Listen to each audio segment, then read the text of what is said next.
Yes, yes, y'all. Yes, yes, y'all. It's like that and then that and like that, y'all. What's going on? We book it fans. We book it listeners. Hey, listen, we appreciate you guys for tuning in to a Sunday night episode. It is the We Book It Boys. Literally plural with just two of us because tonight is two of us riding the coattails of greatness. That's right, off of one of the greatest, most unpredictable Royal Rumbles of all time. It's the freakiest one here with your host, Virgil. Guess what, guys? I have with me one of my bestest friends. His name, he's the freakiest one. He is your World Heavyweight Champion. He is your Booker of the Year. He is your host of the Friday Night SmackDown, Low Down, Throw Down, Hold Down, Pull Down, Toe Down, No Down. Whew. Do we got any more names? No, I think you got all of them. Okay, well, he is the host of the hottest Friday Night SmackDown recap show in all of YouTube today. He is the freakiest one, Fritos. What's going on, Fritos? Nothing much. Hello, ladies and gentlemen, my singles and tag team competitors. I hope you've had a great weekend and you're ready to conquer this week. You know who's ready to conquer? It's John Cena. After that post interview, after he got, runner-up in the Royal Rumble. Fritos. I know. You know the sad part? Since it's just me and you, I literally can't kick you off the screen today because I need you. So it's my one chance. It's horrible. Like all this is gonna fly tonight, and I hate it. I hate it already.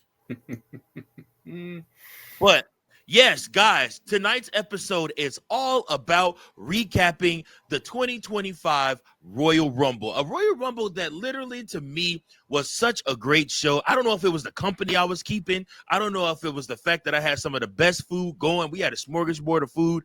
I don't know if it's because I was carrying around this beautiful thing all night.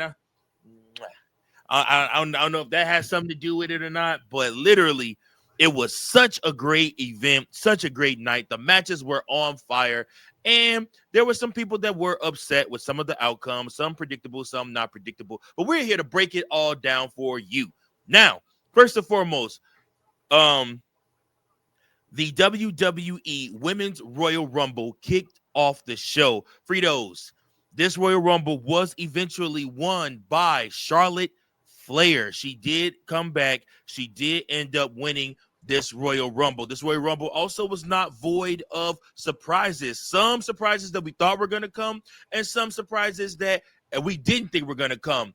Obviously, we knew Jordynne Grace was probably going to debut, even though she tried to lie and say that she was going to be with her mom celebrating her birthday. We knew Charlotte was coming back. We saw the promo videos for that. And, of course, I thought that we were going to see Becky Lynch. I thought we were going to see AJ Lee. And I thought we were going to see Jade Cargill. However, we did end up getting the return of Alexa Bliss. And her gear was a tribute to Bray Wyatt. Man, I'm telling you. What did you think of this Women's Royal Rumble and these participants?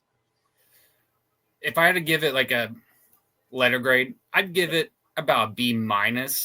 Okay, I think fair. We hyped up a lot more of who's going to return. You mentioned Jade. You mentioned Becky. CM Punk. Everyone kept talking to CM Punk. Is your wife coming? He didn't confirm or deny it. So I think that was a letdown because we got our hopes so high for these great returns. But in return, we got Alexa Bliss. We got Jordynne Grace. They showcased a lot of the NXT female stars. Yep. I know you were talking about it at the party, but the women's division in WWE is stacked. Yes, it is. I've mentioned that AEW, I think they showcase it a little bit better, but the women's in WWE, from top to bottom, you cannot say there's a weak point in the women's division, really. Yep. And they really showcase that perfectly.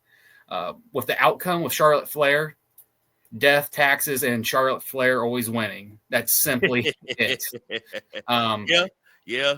I know a lot of people are upset about that, but I am excited that they had Roxanne and she was number 2? Roxanne. She was number 2 or number 3. So, they're showcasing your future in there. You've got someone who's got a great career, but you're showcasing your future. And Roxanne is basically AJ 2.0, essentially. If you think about it. I didn't really think about that, but yeah, Roxanne Perez literally is almost like AJ Lee 2.0. I mean, like I said, the moveset, she's a miniature pit bull in the ring. She fights like crazy. She looks like really naive at first, but then once you get her in the ring, she's trouble. And you kind of see how she patterned her career after AJ. I almost suspect one day she might start skipping around the ring. Who knows? But if she does that, the fans will pop real hard for that, won't they? I know I will. So and Big Daddy C, let's face it, he'll be. Oh yeah. I mean, yeah. Talk about somebody needing a cold shower. Fritos tried to send Big Daddy C to the showers on three different occasions while we were watching the pay-per-view last night, because every time Jada Parker came around to the ring or was doing something in the ring or was on camera, he was like, he sat up in his chair real quick and, oh Jada, oh Jada, oh Jada. I'm sitting here like, bruh, like, it's okay. Like, I get it, I understand. However, like I said, it was just one of those things where, you know, it was a really good Rumble. It was a really good showing, and it was a great showing for Jordynne Grace. Jordynne Grace, who picked up Piper Niven and pranced her around the ring and slammed her down. I mean, Jordynne Grace is definitely. And she almost launched herself. Yeah. Yeah. No, like Jordynne Grace is. I'm very curious what they do with her. She could be an NXT superstar to start off, or she could be on SmackDown or Raw. I'm not really sure. But again, I think that she has all the skill, all the talent. I'm excited to have her in WWE finally as an official WWE superstar. She signed her contract. And again, I hope they got big plans for her. I sincerely hope so. I hope that they do something with her as well. I hope she becomes one of the greatest United States or Intercontinental Women's Champions of all time. Who knows? But we'll just have to see. Mm-hmm. Moving on from that match, we did have DIY defeating the Motor City Machine Guns, but it was not without conflict. Guys, it was a 2 out of 3 falls match for the WWE Tag Team Championships. And guys, let me tell you something. This match was crazy. It was a bunch of moves, a bunch of spots. DIY took the first fall, and then the Motor City Machine Guns fought back and got the second fall. The third fall was then won by interference by the Street Profits. Street Profits made their return to WWE television by interfering in this 2 out of 3 falls match. Montez Ford sporting a new tattoo, and Angelo Dawkins sporting crutches that he proceeded to beat the holy hell out of everybody in sight with. And I mean, like I said, you had Tommaso Ciampa bleeding on the ground, Johnny Gargano laid out on the ground, Motor City Machine Guns out on the other side of the ring holding their heads up. Like I said, DIY did end up retaining their titles due to the interference. They did get a pinfall over Motor City Machine Guns, but by no means necessary is this over with. I foresee Motor City Machine Guns and the Street Profits going at it here real soon in the near future. Maybe a hardcore match, hardcore tag team match. Anything goes, no rules at all, man. Something like that, because you just saw how they were so aggressive during this pay-per-view, and you just saw how the Street Profits just came out of nowhere, man. And they look fierce, man. They look pissed off. It almost like a heel turn. Mm-hmm. It was a heel turn. This is what, their third attempt to make the Street Profits heel. I think this time it's going to stick. Yeah. I mean, you don't have Bobby Lashley because Bobby, even though they were trying to make them heel, the fans weren't having it. Just after this attack on Motor City Machine Gun and DIY, I think they're going to be your next dominant heel tag team. Yep. Now, I kind of predict that we might get a fatal 4-way in WrestleMania for the tag titles with Motor City Machine Gun, DIY, Street Profits, and I wouldn't be surprised, I hate to say it, Pretty Deadly. I think after what happened Friday night, where you kind of saw after DIY screw them over and it's been almost Roman Reigns manipulating them, they kind of picked it up. I think I wouldn't be surprised if we get a character turn or new characters from them and they compete in the tag team championships. Nice. Okay. Hey, listen, this is why you are the Booker of the Year until WrestleMania. But you know, okay. Like I said, I mean, I could totally see something like that potentially happening. And if it does happen, man, that's gonna be something huge for us. Yeah, like I said, and I appreciate what they did, but I also appreciated the next match after that. The next match after that was Cody Rhodes defeating Kevin Owens in what was probably Cody Rhodes' most intense match in WWE history.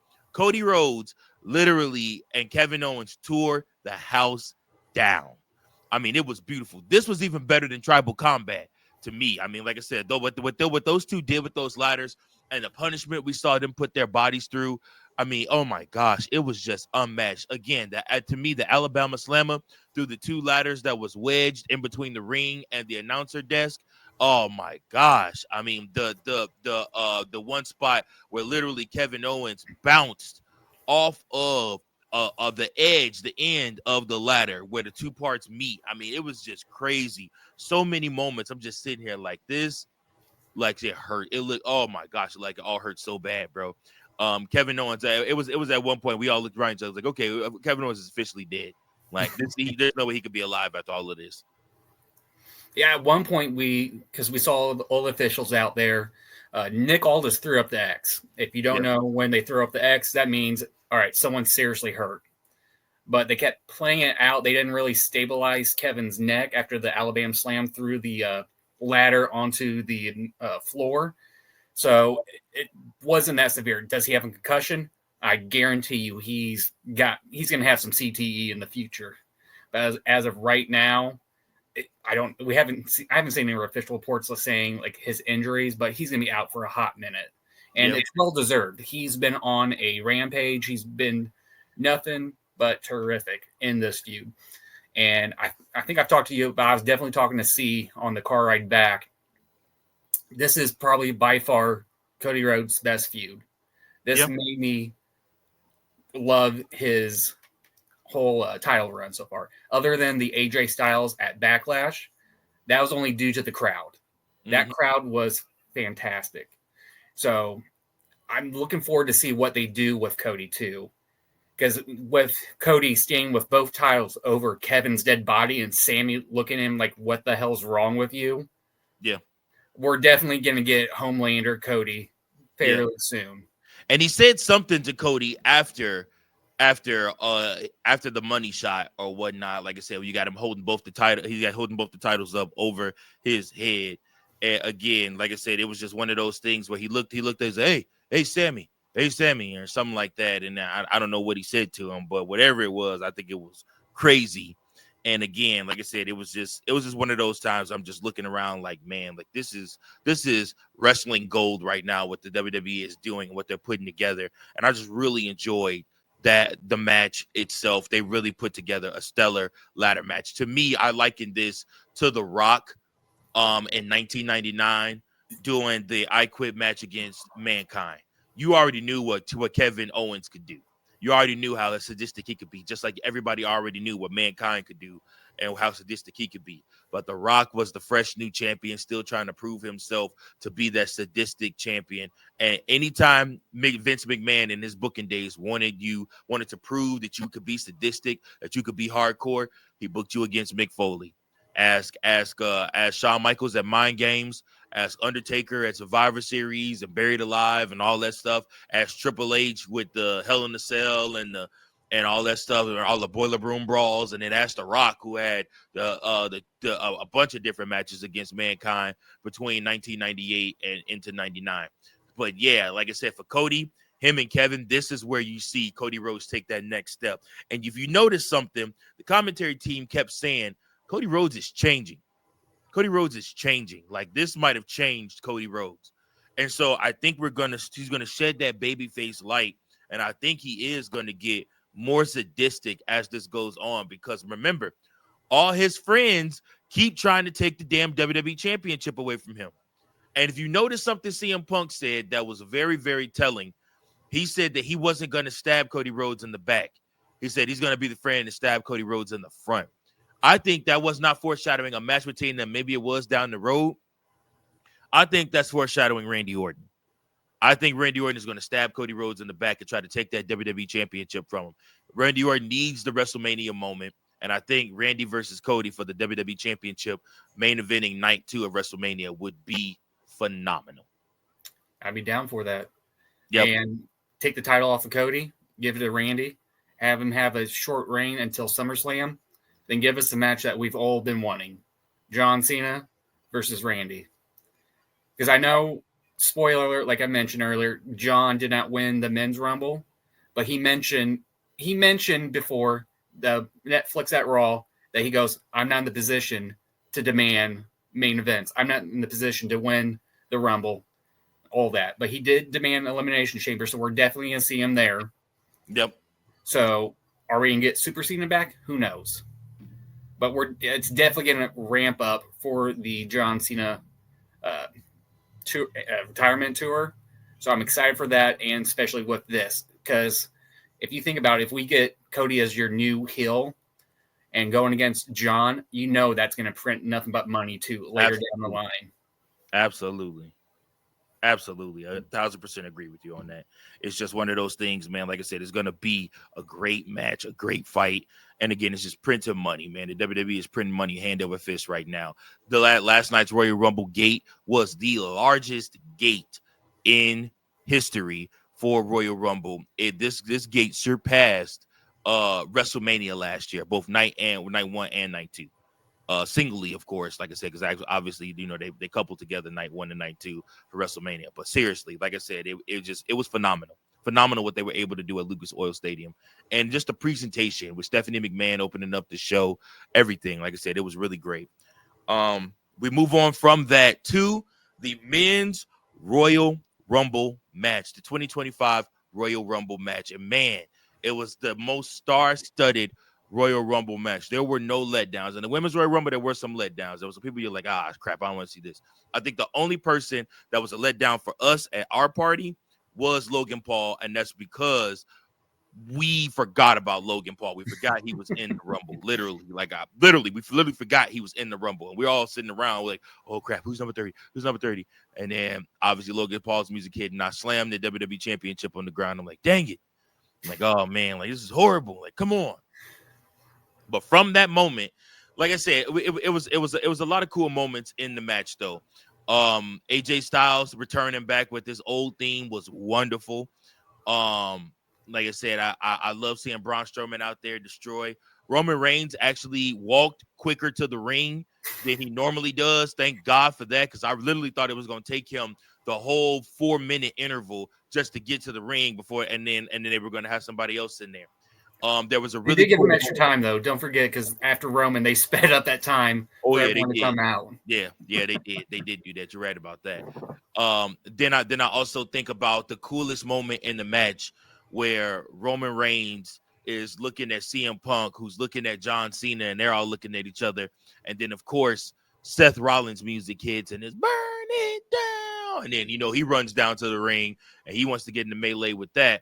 And then all 4 of these guys start fighting. There was another cool shot where the shot is circled in on Seth Rollins. You can see Seth Rollins' face clear as day. But then behind him, there's a shadow, a figure, and that's Roman Reigns. And to me, dude, like I said, that's still the best story going in WWE. I love John Cena. I love that he's doing his retirement tour. But the best story going in WWE today is not CM Punk getting his WrestleMania main event finally. It's not, not the Wyatt Six, not Karrion Kross, not anything like that. The best story going is literally Roman Reigns versus Seth Rollins, because there's so much history there. There have been so many issues, so many problems that these two have had once against each other. And again, Roman Reigns has never, ever been able to forgive Seth Rollins for what he did in breaking up the Shield. He can't forgive him for that. It eats him alive all the time, bro. And for me, that's still the best story. You have to watch Roman Reigns' face every single time Seth Rollins' music hits. It's the best thing ever, bro, because he tells a story within the story, and it's just good. Yeah, the men's Rumble, there was 2 lows, I would say. Like you already mentioned, the Logan Paul, due to the fact that we forgot, which I don't know how we forgot. Maybe it was just from all the booing from the previous Monday Night Raw that we just completely forgot. But the very start of the match with Penta, basically eliminating himself, but they played it off pretty damn well, saying he only had 1 foot down. Yeah. Which I've got going on. I've watched it about 3 times already because I'm sorry, ladies and gentlemen, there's no football till next week. It's been a depressing time for me. Screw seasonal depression. I have no football depression. So I've been rewatching the crap out of the Rumble, but he definitely touched. But like you mentioned, there was a bunch of highs. They teased a bunch of future matches too. Yep. You had Penta in there staring down Jacob Fatu. That's money right there. You have him staring down Jacob Fatu. That's, I already said Fatu, but Braun Breaker. That is money right there. You had Fatu and Breaker staring down each other. Yep. Money. Then what else? We had Joe Hendry that we all expected coming out there, but at 15, he had a decent moment there. It getting eliminated by Roman, and he had a post interview saying, "This isn't the last time you're going to see me in WWE." So of course not. Expect either his contract, he's coming to the main roster, or that partnership with TNA and WWE is going to ramp up more, and we're going to start maybe seeing an invasion storyline or something along those lines. I like it. I'm not mad about it at all. I would just as soon even rather see, WWE do an Ultimate X match at WrestleMania. I know Jordan Grace has said that she's wanted that to happen a bunch of times. Do Ultimate X at WrestleMania, and instead of your normal ladder match, do like a version of Ultimate X at Mania. Again, it's a long shot, but it could happen. Mm-hmm. And also, don't forget, they had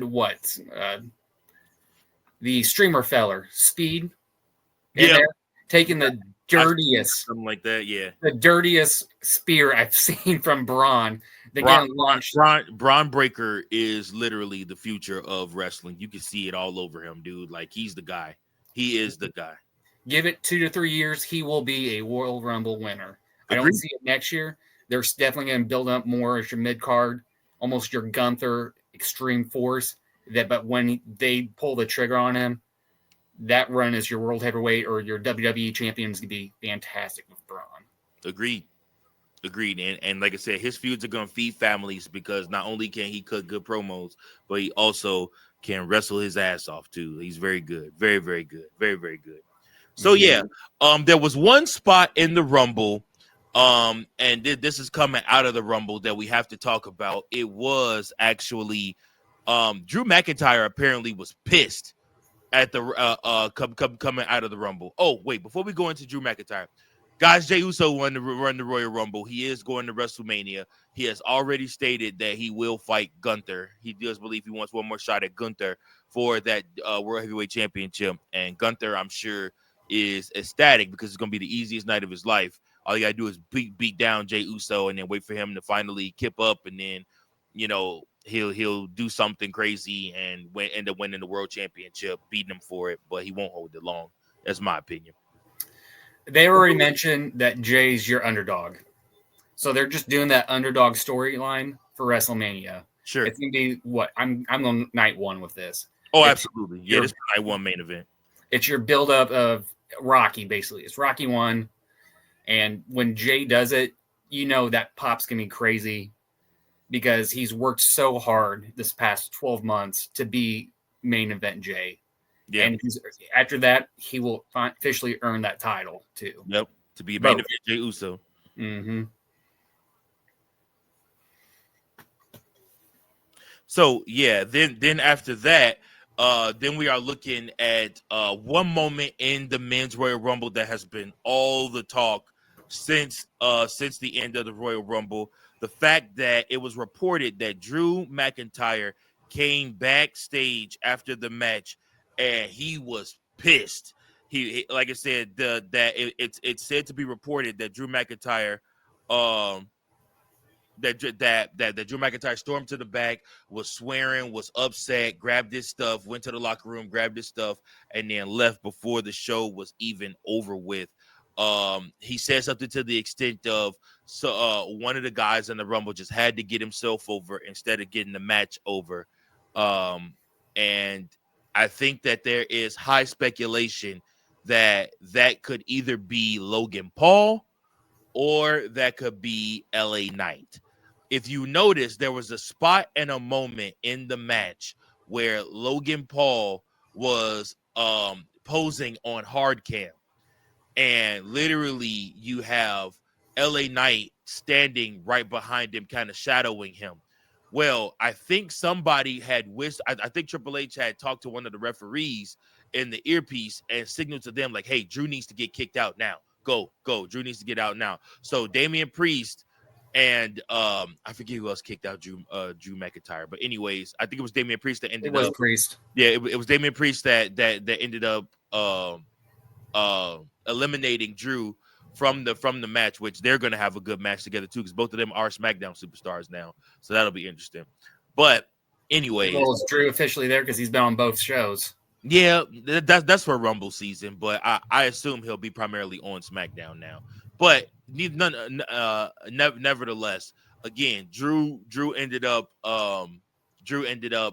being thrown out of the ring, and the look on his face was not just him selling being thrown out the ring. He legitimately was pissed, and that was because his spot got overshadowed. His elimination spot got overshadowed by the fact that because he ended up running into LA Knight, who was shadowing Logan Paul instead of being over in the corner. So a typical Rumble spot, you come in, you're hot, you make your entrance, the crowd's cheering for you, you do your 30-second hot spot, and then you settle into a corner so that the next spot can happen in the Rumble, whether that's elimination or the next person that's coming out.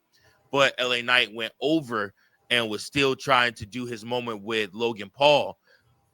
A lot of people blame LA Knight, but it also could be Logan Paul that they're talking about. So we don't really know. Dave Meltzer don't know. I think he just assumes that everybody's going to say it in a day or so. Dave doesn't know shit, right? So, like I said, that's what the dirt sheets are saying, that Drew was pissed after the show because somebody was trying to put themselves over more over than the match. So, like I said, any thoughts on that, Fritos?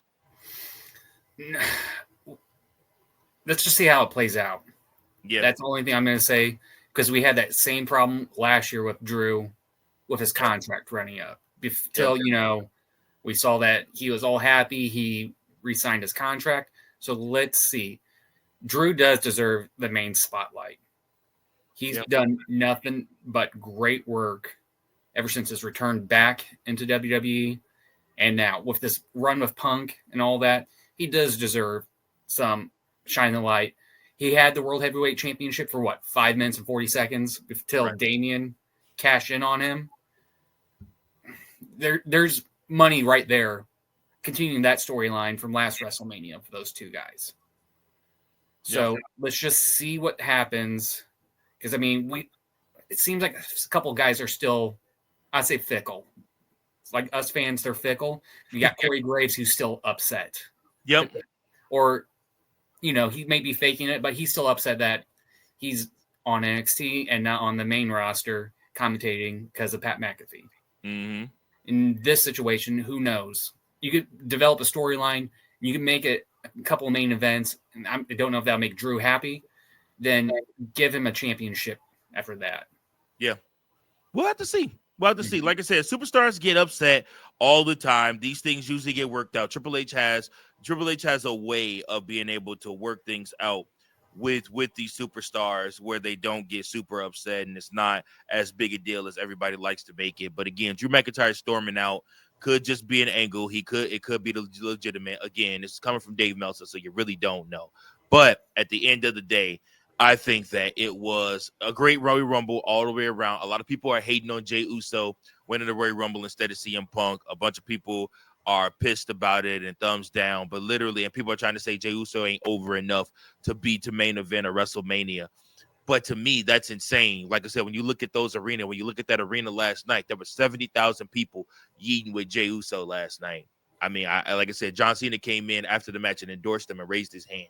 So, like I said, Jey Uso is a moneymaker right now. He was the top merch seller in 2023. That's what wins you Royal Rumbles. When you move merch and stuff like that, that's when you start seeing yourself in more main events. That's when you start seeing yourself getting titles. That's when you start seeing yourself doing things like this. Jey Uso is going to get paid a lot of money to be in the main event of WrestleMania, and good for him.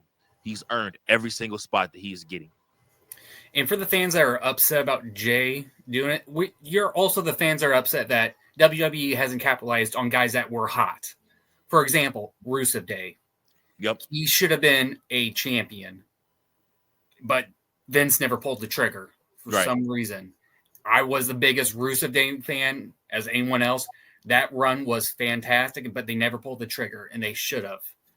So for those fans saying he doesn't deserve it, he has been one of the hottest stars within the last 6 to 8 months.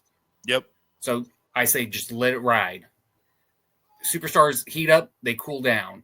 You might as well strike when the iron's hot, and they're doing that right now. Yep, absolutely. Absolutely. So yeah, man. Guys, now it is time for our favorite part of the show. We're going to go ahead and close with this one. Guys, it's time for Fritos Fave 5. Fritos Fave. Oh, wait. Is that the old one or the new one? That's the old one, isn't it? No, that's the new one. Oh, sorry. I messed it up, Fritos. It's okay. Virgil, you know what to do. Yeah. Please kindly hit my music, sir.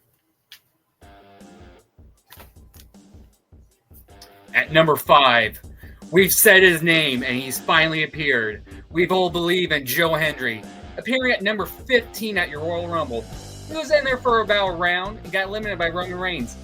Don't expect this to be the last time you see him in WWE. Like I said, that post-interview, we're going to see a lot more Joe Hendry in the WWE. At number 4, I've got Kevin Owens. Put it on the greatest match with Cody Rhodes. Bring out a sadistical side of Cody Rhodes that we've all wanted to see. Taking a nasty bump with the Alabama Slam on that ladder. He's going to get some time off, but when he comes back, he's going to have the craziest pop. What can I say? That was the most fantastic match I've ever seen. At number 3, I've got Alexa Bliss being the biggest surprise return in the Women's Royal Rumble. We had a lot of teases of future feuds, and I can't wait to see what she does. What brand is she going to be on? Is she going to be on Monday Night Raw? Is she going to be on SmackDown? Who knows? Just keep an eye on both shows. Because, we cover both of those here, too. Yes, we do. At number 2, I've got main event Jey Uso punching his ticket into the punching his ticket to WrestleMania, defeating one Jonathan Cena. Sorry, I had to do that. Beating John Cena to secure a spot against. His real name isn't Jonathan, right? I know. It's actually John, just John Felix. Whatever. It sounded more official. Whatever. Whatever. Back off. Whatever. Whatever. Finish your stuff. Fine. But securing punching his ticket to WrestleMania, he's going to be your main event, and they don't call him main event Jey Uso for any reason.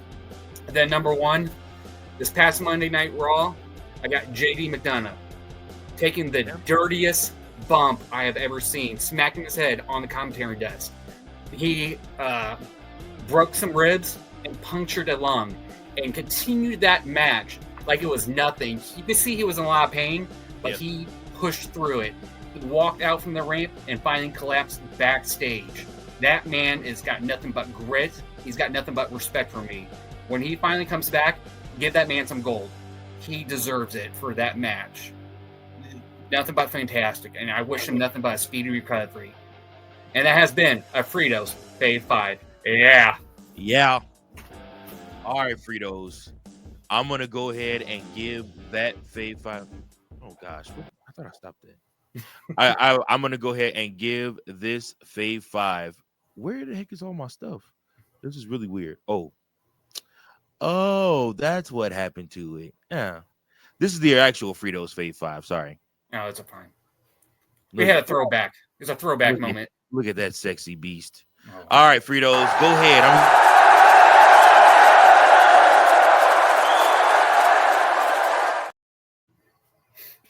Good job, Fritos. Good Fave 5. I was originally skeptical. He never normally, guys, tells us what we're going to do, but he gave me a little spoiler alert. He told me Jey Uso wasn't number 1, and I thought he was crazy, but I forgot. The wrestling week is so long, and we watched so much wrestling this week already.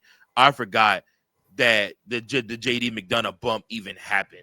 So I'm very excited, though. Happy for JD McDonough. Like I said, because he is going to get a big push when he comes back. So, and it was just really good for him to get that moment, man, in the show. Like, he's more than just a tag team competitor. So hopefully he gets a shot to really prove who he is when he gets back. He don't have to necessarily be flanked by the Judgment Day. Mm-hmm. Well, folks, that is our show for tonight. We appreciate you guys for tuning in to this special edition of the We Book It podcast, the Sunday night edition, where we covered everything Royal Rumble. Listen, guys, if you felt the way about the women's Royal Rumble match, if you felt the way about John Cena not winning the Royal Rumble match, the men's Royal Rumble match, if you feel a way about Cody Rhodes going premium Homelander on Kevin Owens, or if you felt a way about DIY retaining their tag team titles with the help of the Street Profits, let us know in the comments below, please. This is one of those podcasts where your voice can be heard, and we love when our fans and listeners get active with us. Of course, we will get active with you in return. Appreciate you guys so much. From the freakiest one, Fritos, from Virgil, the Book It CEO, we appreciate you guys. Until next time, peace.